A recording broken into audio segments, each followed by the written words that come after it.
That evening felt ordinary, the kind of evening that settles into memory without effort. We were all gathered on the couch, the glow of the television painting our faces as Netflix played. I had the bowl of popcorn balanced on my lap, my son curled against me, and my spouse sitting just a little further away, leaning into the cushions. On the surface, everything looked exactly as it should: family time, laughter at the funny scenes, the kind of calm routine that people describe as happiness. Yet even in that quiet, I felt something different, something unsettling that I couldn't quite name. The air was filled with the sound of the show, but my attention kept shifting to the soft buzz of a phone. My spouse's phone lit up more times than I could count. Every vibration made my chest tighten. Each time it buzzed, there was a small, careful smile tugging at their lips, a quick glance downward, fingers moving fast, and then the screen turned face down. They laughed once, not at the TV, but at something hidden in the palm of their hand. I noticed. I always noticed. But I didn't say a word. I told myself it was silly, that people had friends, messages, group chats. But a voice inside me whispered that I wasn't being paranoid, that something was pulling their attention away from the moment, away from us. I looked at my son, innocent, absorbed in the story unfolding on the screen. He reached for more popcorn, smiling, eyes wide at the action, and for a moment I envied how pure his world was. He believed everything around him was safe and whole. I tried to follow the show, forcing myself to laugh when I should, nodding when spoken to, pretending the room wasn't fractured by secrets I could almost touch. My spouse shifted, adjusting their seat, phone still close at hand, never leaving their side. When I leaned in to offer more popcorn, they moved slightly, as if creating distance without realizing. That small gesture cut deeper than it should have. I breathed quietly, telling myself to let it go, that tonight was about family, that I was imagining shadows. Yet those shadows clung to me, feeding on the smallest things: the new perfume, the sudden late nights, the excuses that seemed rehearsed. Nothing was obvious, nothing concrete, but everything was just enough to hurt. The warmth of the blanket wrapped around us couldn't cover the cold growing in my chest. I smiled for my son's sake, not wanting him to sense anything wrong. Children see more than we think, and I wasn't ready for him to notice the tension I carried. Still, I couldn't shake the gnawing fear that maybe he already had. As the show played on, his little voice suddenly broke through the sound of the television. Curious, innocent, almost casual.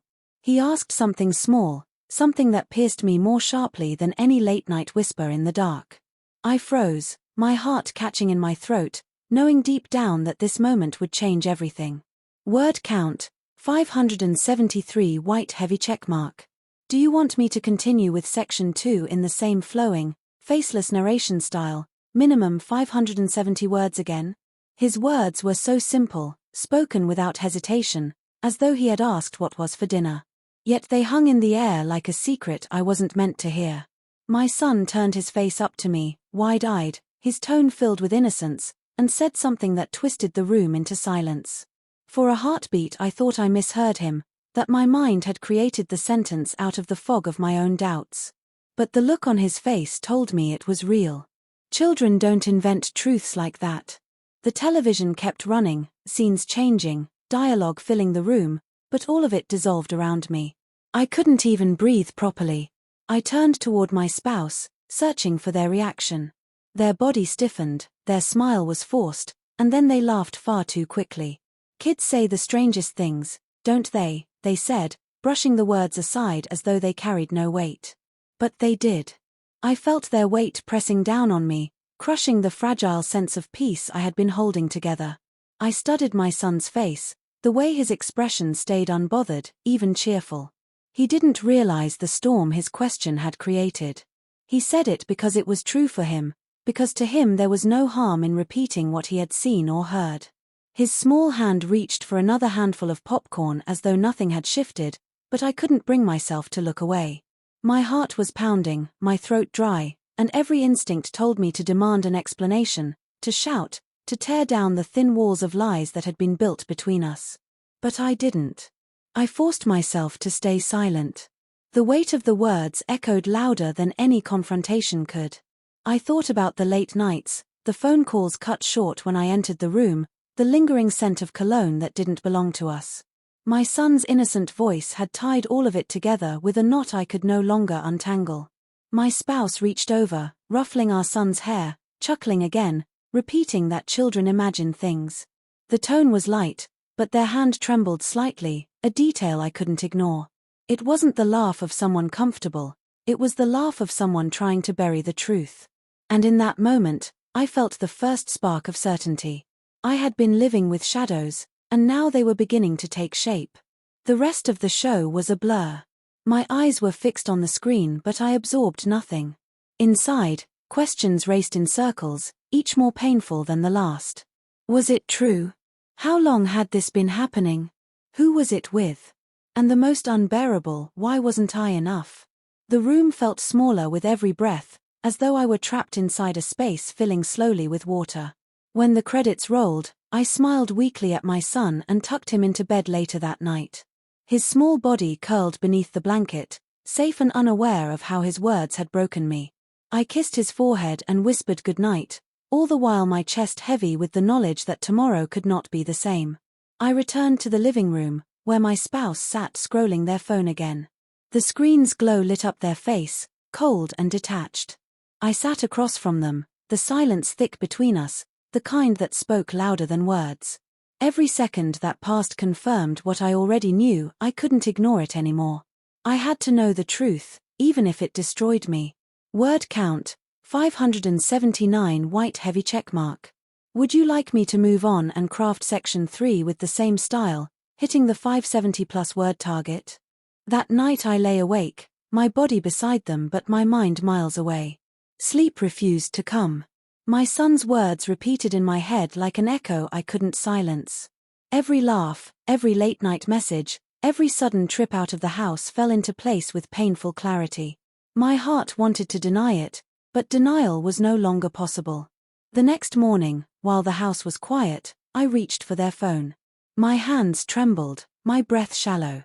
I had promised myself I would never cross that line, that trust meant respecting boundaries. But what trust remained when doubt had already poisoned me? The screen lit up, and with a few swipes, the truth unfolded in front of me. Names I didn't recognize, numbers saved under innocent labels, conversations laced with affection that didn't belong to me. Words of longing, late-night promises, confessions that were never mine to hear. My stomach turned as I read them, each line heavier than the last. Photos I had never seen, smiles I hadn't received in years, plans for places we had never visited together. It was all there, laid out like evidence in a trial, undeniable and cruel.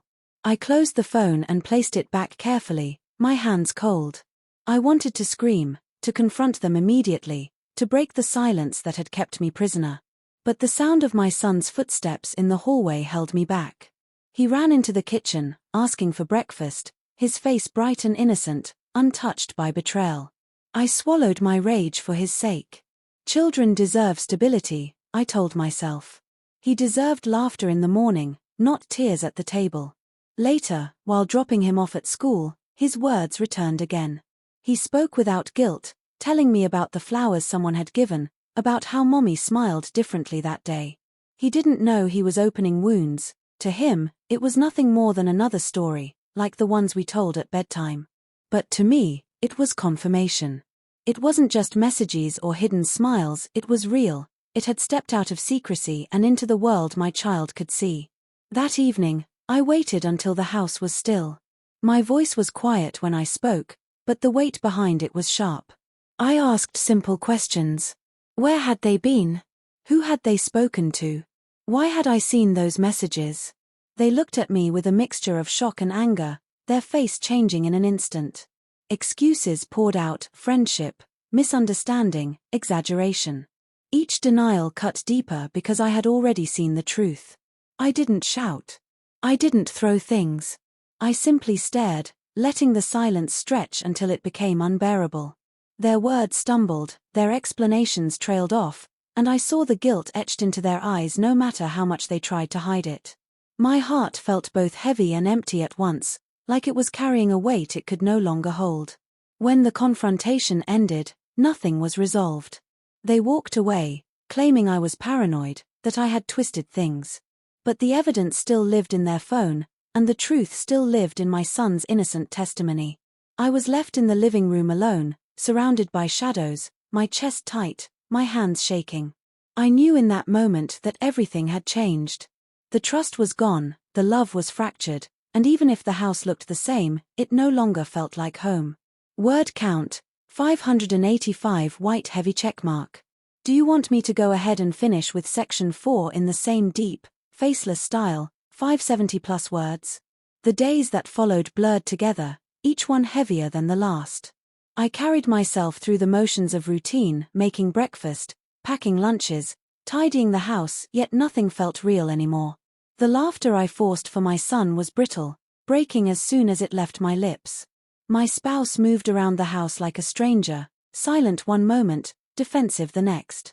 Every glance between us carried the weight of everything left unsaid. The air was thick with secrets, even though the truth had already been exposed. At night, when the world was quiet, I lay awake staring at the ceiling. I replayed every moment of our marriage, searching for where the cracks began. Was it the long hours at work? The way we stopped talking about our dreams? Or was it simply that love had withered in silence, replaced by something I was never meant to share? The questions had no answers, yet they haunted me. My son would roll over in his sleep, murmuring softly, and the sound of his voice reminded me why I couldn't fall apart completely. He began to notice, though. Children always do. One evening, as I tucked him in, he asked why I seemed sad, why Mommy and Daddy didn't laugh together like before. His words pierced me deeper than any confession could. I smiled, smoothing his hair, telling him everything was fine. But I saw the doubt in his eyes, the same doubt that had lived in mine for weeks. No matter how much I tried to shield him, the truth had already brushed against his innocence, leaving a mark. I thought about leaving. The idea played in my mind like a door I wanted to walk through but feared what waited on the other side. Could I raise my son alone? Could I rebuild a life out of the ruins of betrayal? Every scenario carried pain, every path carved through loss. Yet staying meant swallowing lies day after day, watching myself disappear in the shadow of deceit. One evening, I finally spoke the words aloud. I told my spouse that I knew, that pretending was no longer an option. Their face hardened, a mix of guilt and defiance. They tried once more to spin excuses, to place blame on me, to claim loneliness, misunderstanding, a mistake. But excuses could not rebuild what had been broken. Love is fragile, and once shattered, it never fits the same. We sat across from each other, silence stretching between us, both of us knowing the end had already come. My decision was not dramatic, not filled with shouting or slammed doors. It was quiet, steady, born from exhaustion rather than rage. I chose myself. I chose my son. I chose not to live beneath the weight of secrets anymore. The hardest part was explaining the change to my son. I didn't tell him everything, he was too young to carry the burden of betrayal, but I promised him honesty, stability, and love. I told him that families sometimes change shape, but love for him would never disappear. He nodded slowly, as if he understood more than I wanted him to.